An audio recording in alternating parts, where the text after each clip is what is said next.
Good afternoon.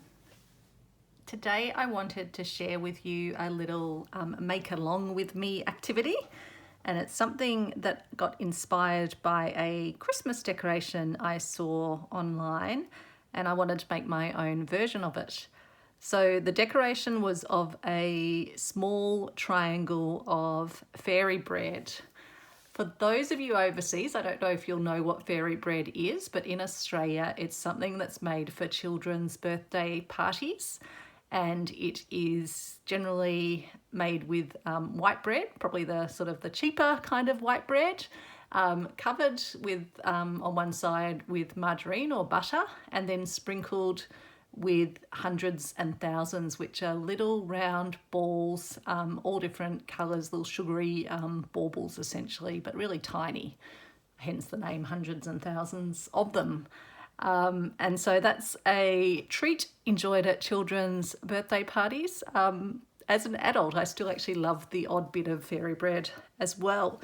So when I saw this particular little tree decoration online, I thought, oh, that's a good idea. I'll make my own version. The online version was very sort of glitzy and had all sorts of gold shimmery bits for the crust, and the beads were a bit more glitzy. I just thought I'll make a more down-to-earth version using some of the materials that I have at home. So the materials that we're going to be using are some felt. I happen to have this felt that was what I thought was a good colour for bread.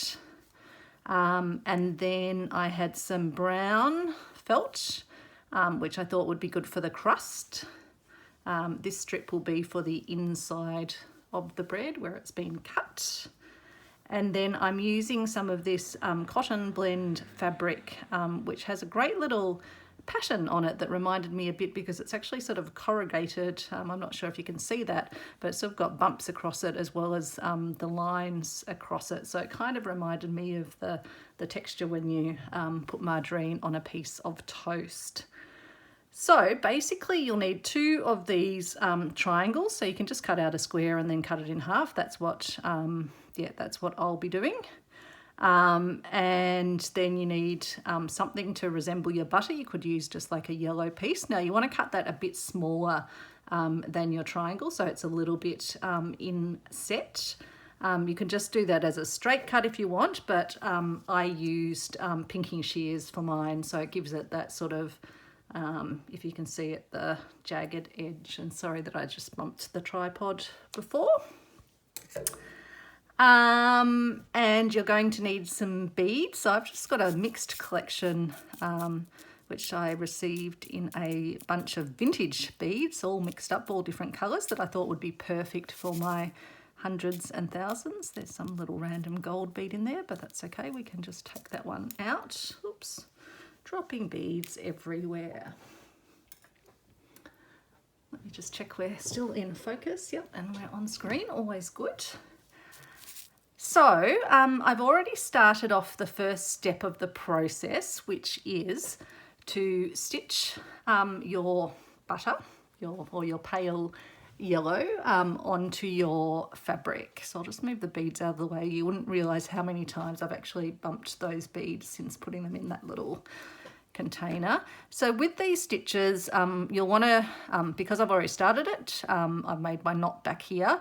You'll make a little knot at the end of your cotton. You'll then bring your cotton up from the bottom through your fabric like that. And then you just want to catch the cut edge and just go a little bit over it. So just a little sort of over stitch coming up, and then just catching the edge and just going through the felt a little bit further out from the edge. Now the great thing about felt fabric is that it doesn't fray. So the fact that you've got this other fabric that will have a little bit of a raggedy edge on it, inset from it, it will just provide it some protection. And then these little over stitches that you're doing all the way around, they'll just also catch the fabric, hold it in place, and also just stop it sort of getting caught or fraying any further. And if you get any little pokey bits, you can just sort of trim off any of those bits that are poking out of the fabric that might have come a bit loose.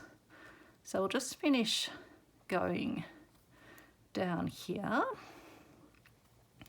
So I don't know, tell me in the comments if you have fairy bread overseas and what country you're in, because I'm not quite sure where it originated from. I suspect it might be an Australian or originated thing, but possibly you have it in other places as well. And if you do happen to be from overseas and not have it, is it something that you have at some point had the chance to try? Or do you even have hundreds and thousands where you are? That would be good to know too. So we're just going to get to the end. So you basically want to go all the way around, just catching your inner bit of fabric. So I'll show you in a moment. Actually, I meant to tell you where I sourced my fabric from. It's an interesting source, and it might be something if you're in Melbourne, Australia, you might be able to visit as well and get some great fabrics too. So let's just get to the end here.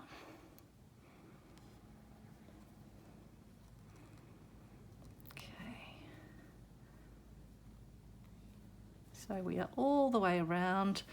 So I'm just going to just stitch under here into one of the stitches here, and then just catch it like that. Oops, lost my needle, but I'll just feed the other end through. So I'll just take it through in two little knots just to secure it. I don't think it was going to go anywhere anyway.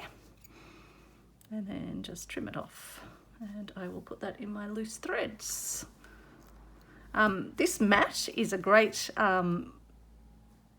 tool to have when I am sewing. So on my surface of my sewing bench, I've got an old quilt. This is actually the inside of the quilt, but then this mat is actually one of those drying mats, so it's meant to be used on the sink. It's got like a non-stick, sorry, not a non-stick, a stick, a non-slide surface, I guess you'd call it, and then it's got padding foam, and then on the top is sort of like a fluffy surface, but it's great for putting my pins into. It's like a living pin cushion. Well, not living, but can be pins and needles. They can go anywhere in it, and they just sort of stay there.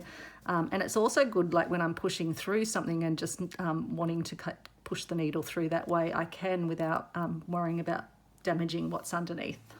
So we're going to grab our beads, and I've got a needle that is threaded. So it's threaded and it's just got a little knot on the end. So we're just going to start beading. So come through from the bottom, and then pick up a bead would be the right thing. And so for beading, you'll need a relatively thin needle that the bead can pass over. You'll pretty quickly know if your needle's not going to pass over. And then going to just take the needle down a bit, just a slight distance apart from where it was. And I'm just going to come up and put a second stitch in approximately the same spot and take it through. Sorry, just getting rid of a dog hair. And then take it back down again. And then I'll come further over and I'll put in another bead of a different colour. And there we go. And so we'll keep doing that.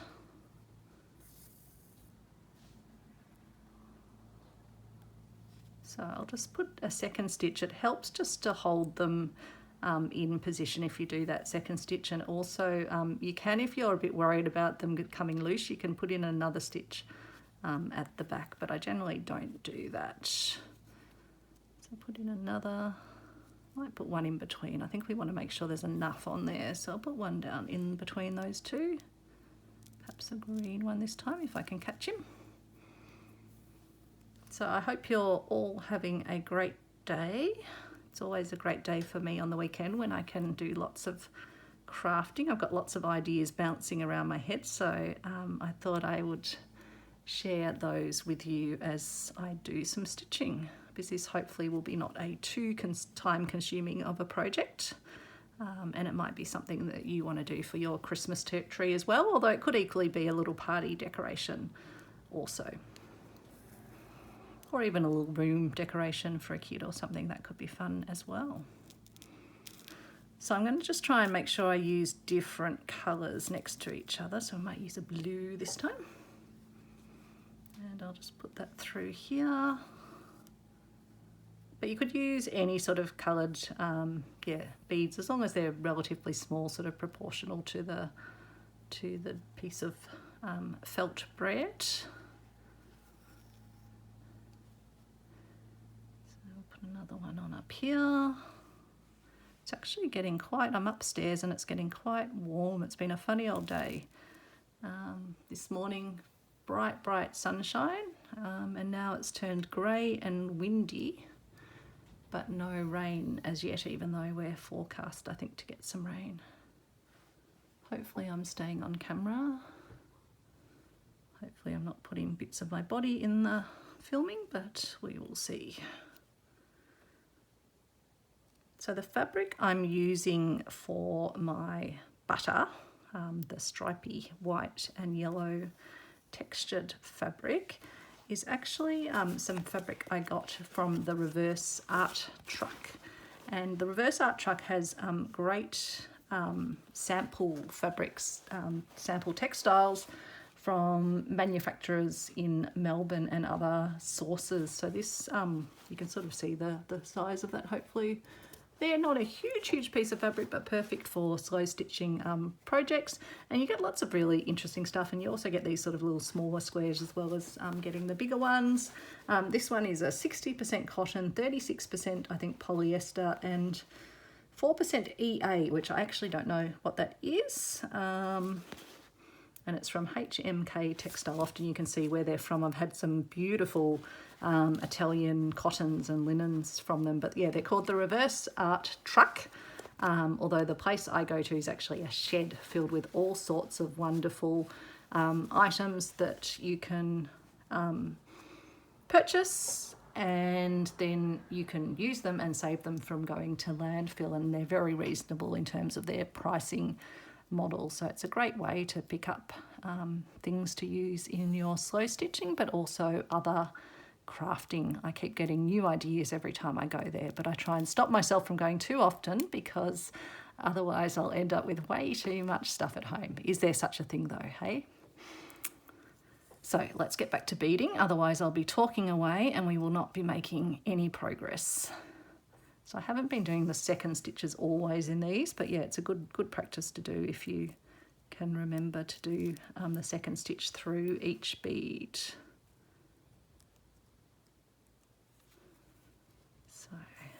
So I might do a few more, and then we might I might switch the camera off and finish doing the beading, and then move on to the next step with you after that. But yeah, let's get a few more beads on. That bead was a smaller one, but again, I don't think it really matters, and I think it will just add to the beautiful effect. So there's a white bigger bead. As I say, I'm just trying to get as many colours next to each other as possible and not start repeating the colours yet. There we go. Second stitch through. What colour next? I think there's a darker green, maybe. That's a non-see-through green. Let's pop that one on.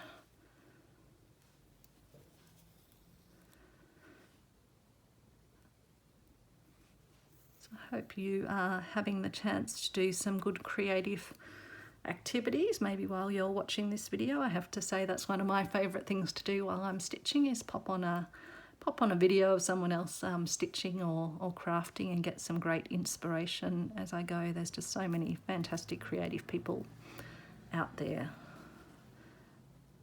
So I'm relatively new to my YouTube video making, but yeah, just really enjoy watching other people. So I thought it was about time that I put some of my own creations out there. Now, seeing that I've just unthreaded my needle, and you don't need to watch me fumbling around, I might press stop on the video for now, but I'll come back when I've finished beading. I think you've probably seen enough of the beading for now. Okay, so I'm back now, having beaded the surface of the fairy bread with all those colourful beads on top of where I had the fabric. And I've started the next stage, which is attaching on the crust for the bread. So the crust, the brown crust, will run around these two outside sides, And then I'm going to have the inner bit that would be the cut bread running across there. So I'll just try and show you the stitches that I'm doing. So you're basically going to knot on the inside, and then you'll come up through the felt. So what I like to do is to line the felt and the two bits of felt together, and then just do tiny little over stitches. Hopefully I'm mostly in focus. So just trying to just catch the edge of the top felt, but you don't want to see a lot of the brown stitches there. So we just want to come like that, and I'll show you what they look like in a moment.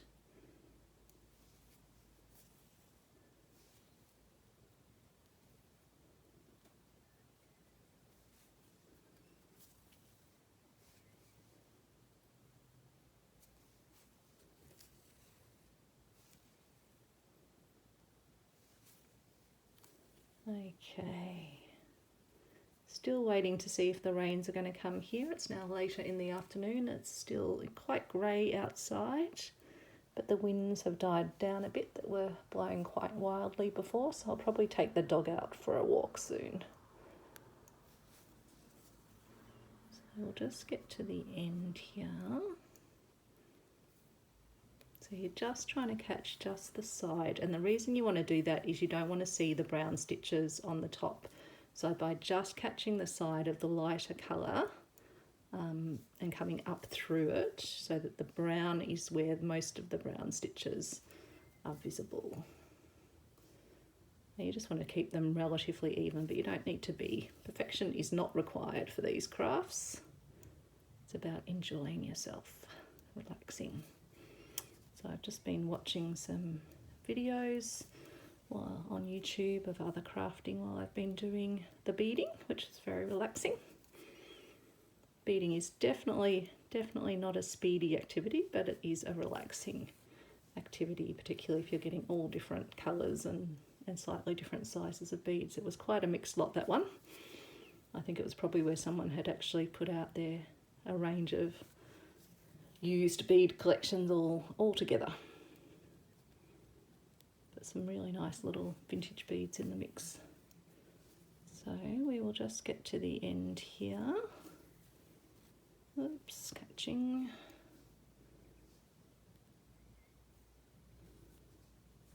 Okay, so keep going and I'll show you what it looks like.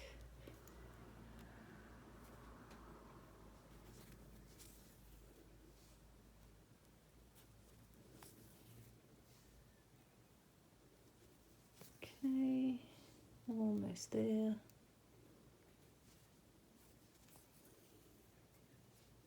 Maybe just one more stitch on the corner.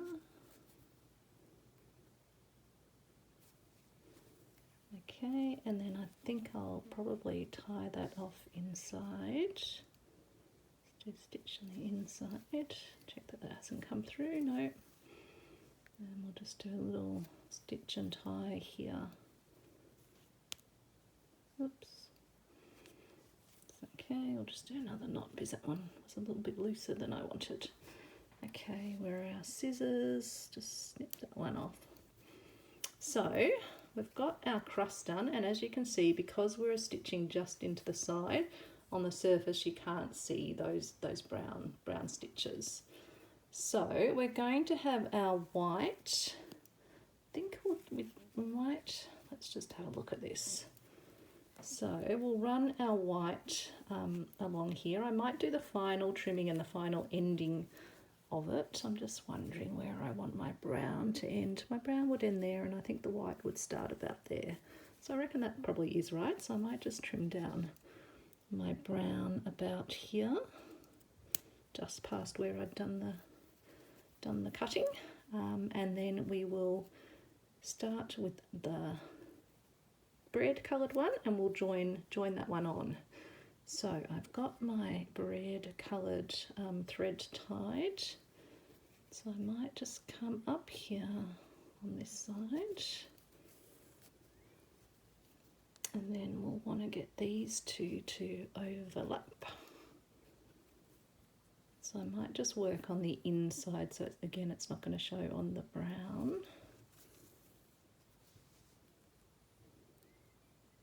Just catching a bit of the brown, but on the inside of the brown. Hopefully you can see that. It's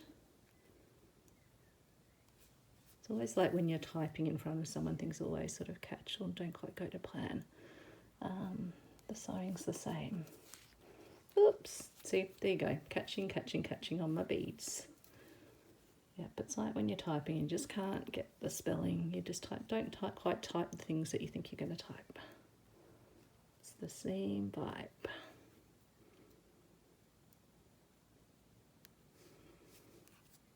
Oops, and we've just unthreaded our needle. We've just caught on our other needle. Fun times, okay. And because I'm standing up, it's probably going to be harder to thread this needle, but okay, so I'm back, and when we were last together, we had completed the two sides of the felt, just joining from the top section that was decorated and getting the felt on. What I've started now is to stitch the bottom section on. So I started this end coming up with brown thread through the brown section, and then I've just been doing the same thing of stitching up from the brown, but then just trying to catch the side of the lighter coloured felt, because I don't want to see the brown stitches on this side. You can see a tiny little one that's come through there, which I'm not worried about at all, because we're not striving for perfection. So I'll just show you as we continue along here what I'm doing. So again, I am lining up the lighter felt and the darker felt. And then I'm just trying to just catch the side of the lighter felt when I come up through it. Hopefully you can see that okay.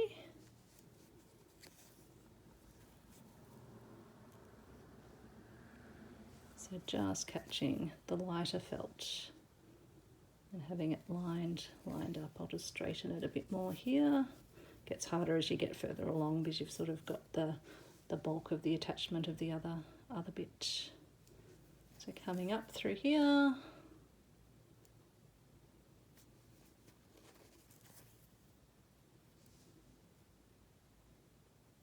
So you're just catching the side of the lighter felt, but catching more of the darker felt, because the stitch actually makes a nice pattern on the bread. So there you can see it. So when it's all stuffed, that's going to puff out nicely. But yeah, I think it's looking great. And so yeah, the odd little stitch doesn't matter because it just looks like it's part of the bread. As you can see, that creates a nice crust effect. So I'll jump off camera and I'll finish sewing up this side, and then I'll just get us started on putting some stuffing in, and then we can finish going around and adding this final side of it and putting a hanger on before we stitch it closed.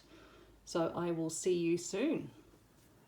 Okay, so I am back, and now we're going to just be attaching the bottom section, or the cut section of the sandwich onto the felt. So I've just done some stitches inside where I've overlapped some of the light coloured felt with the darker coloured felt here. I'm just going to check that we're in focus. I think we are.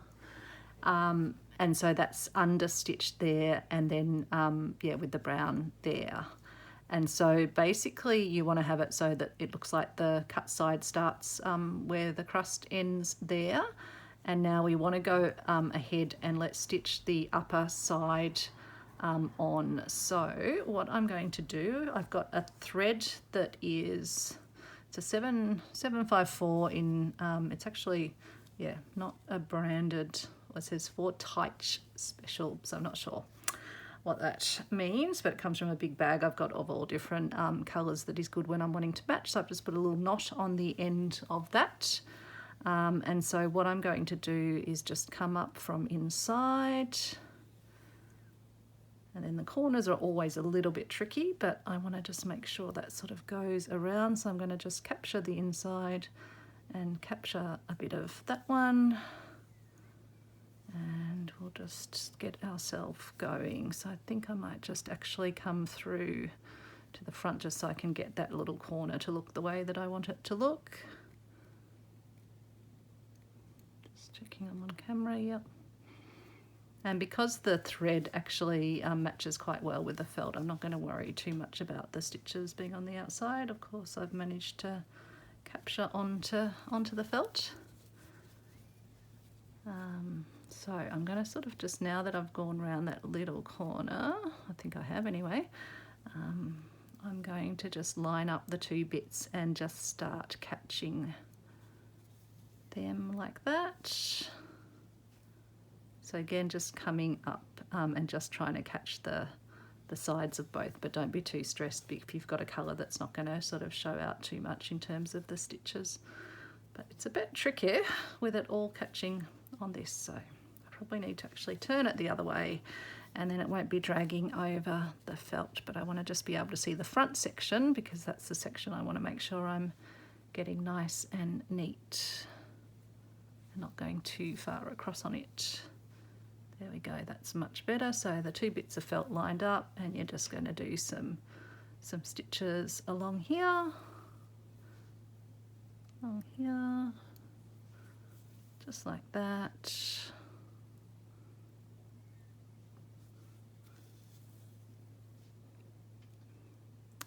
So, and as you can see, you can barely see those stitches. In fact, you probably can't actually see them. So, but again, we're just doing that little over stitch on the two sides of the bit of felt.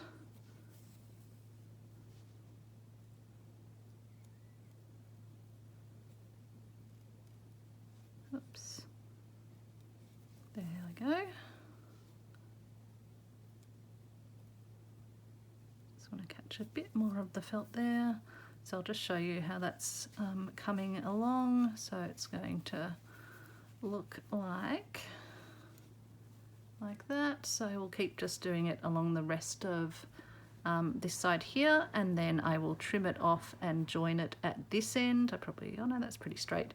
And then I will begin the process of I'll then tie it off there and stitch back from this end, and then we'll put a little tie in. Actually, I think I'd prefer the tie so that it's hanging like that. So I think I'll probably put the tie at this end before I seal up that bit there. So we'll come back and do that.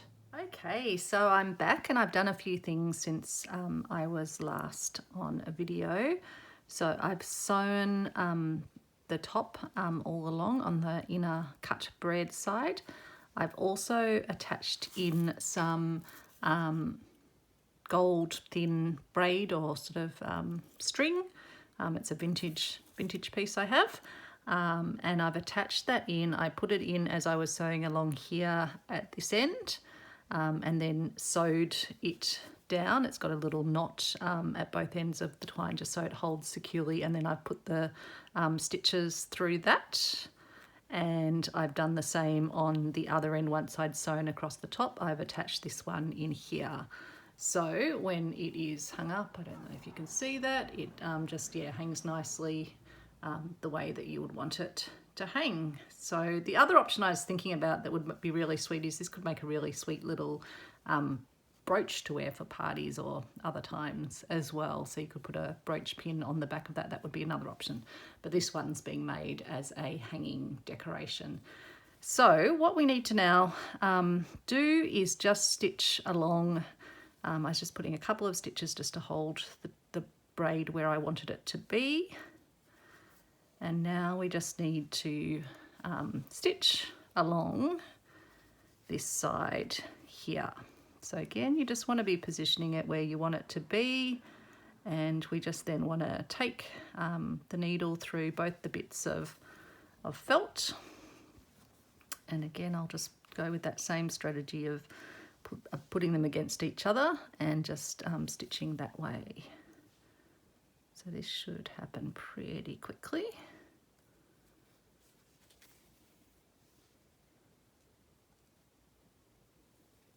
Gets a bit fiddlier when you're sort of dealing with all the bits joined because you've just got to hold them that little bit extra tight to get them to sit where you want them to be.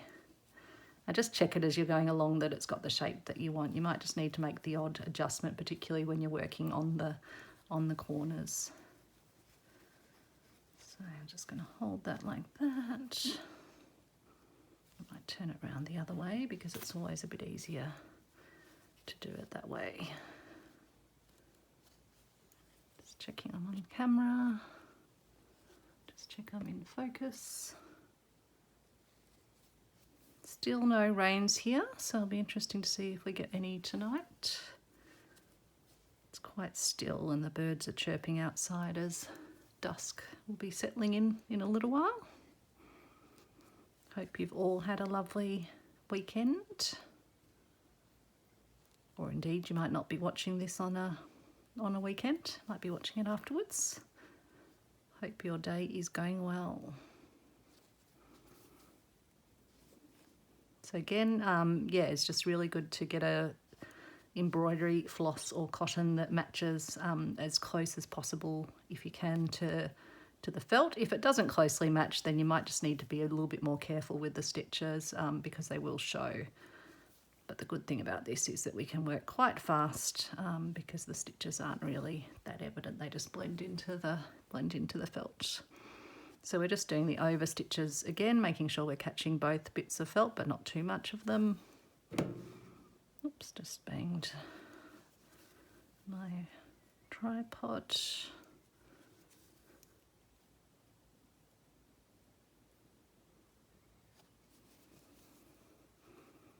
So just going to keep stitching.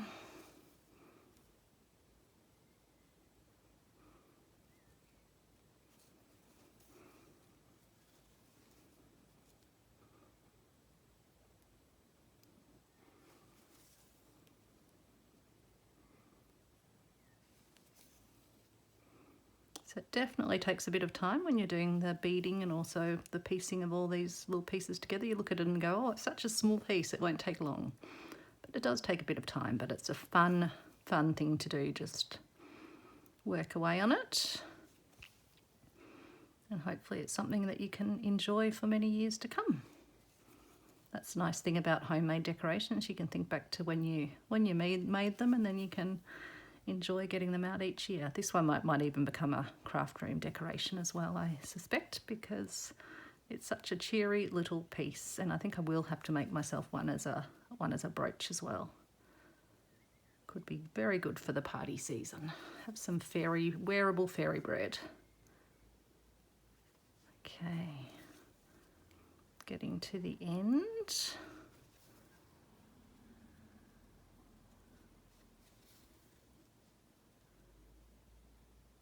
Might need to start stuffing soon, I think. So I've got some stuffing here. Yeah, we probably could have even stuffed it a little bit earlier, but we'll give it a go now.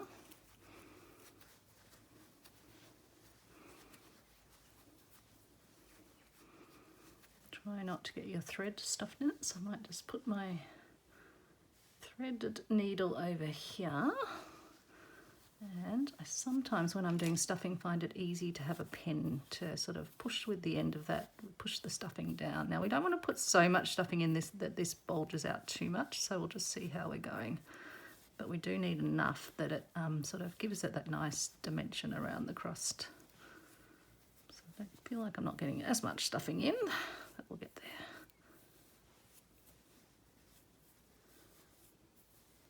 I probably should have actually stuffed it a few stitches earlier, but that's okay. We'll just work away on it.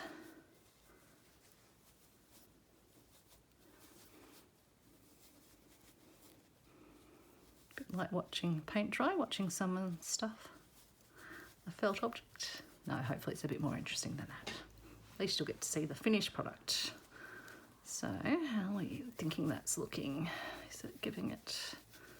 This is where you can use the pen just to distribute the fluff a bit around inside. Get it right down to the corner. Probably need a little bit more still. Again, we're just getting the thread a bit caught. Don't need that thread on the board.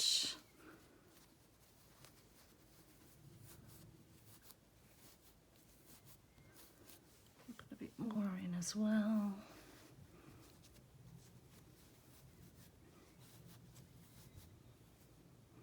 Dog here.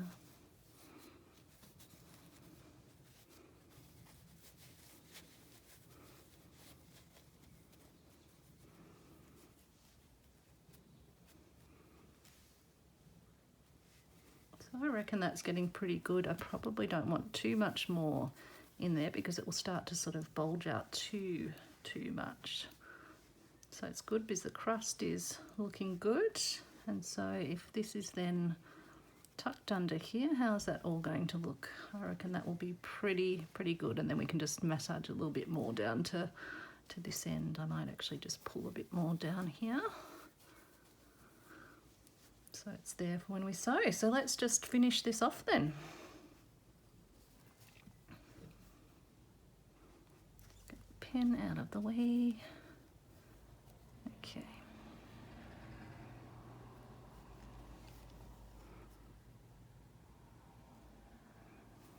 Hopefully I'm on shot. Maybe I wasn't then. Apologies for that.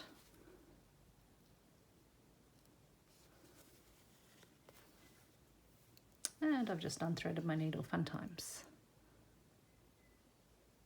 Okay, back threaded. Just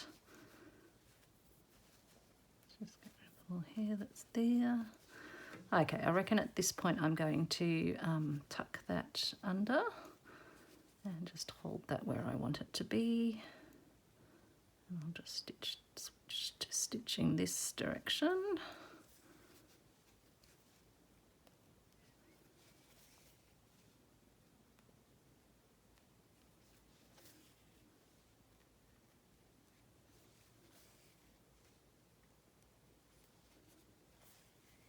There we go.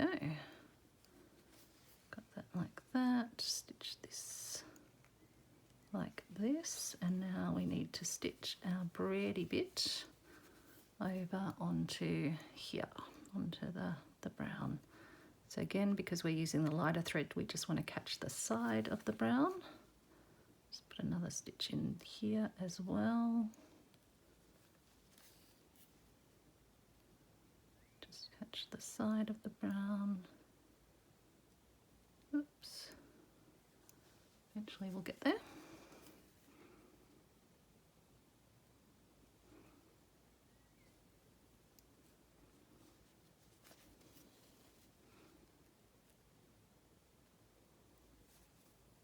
It doesn't matter too much because this will be the bottom of the decoration. But we do want to just get it finished nicely. Just stitching there. Well, that stitch is a little bit too big, I think, but that's okay. I might just put a little catchy. So now we might just undo that quickly. So that was a bit of a huge stitch. So we'll just have to rethread. Is it going to be as easy as it was last time? Nope, I need to just snip that end. And that'll be a bit easier, I think. There we go. Okay, so let's just do a smaller stitch here. Smaller stitch inside that. And then we just need to catch these little end bits onto the brown. And then I think we're almost done. One more little notch. And then I'm going to put the thread right at the end of the needle here, but I'll need to angle the needle a bit more actually. I'll angle the needle and take it out this seam over here. So what I'm doing is I'm getting the thread as close to the end of the needle. I'm going to snip it off, and this is just how I get rid of the finished thread. I pass it, make sure it stays in the needle while it goes through, and I drag it down, and it will actually end up inside. So I'm just going to stand up and make sure it's all in focus. And so this is our finished Christmas decoration or party decoration of fairy bread. So the beautiful beading, the crust all around, the hanger, and then the bread. Really happy with how that's ended up. A really fun little piece. So that's how it will hang. Bit hard to see there, but yeah, just such lovely tones from all the beads and all the difference in them. But yeah, a really fun little piece.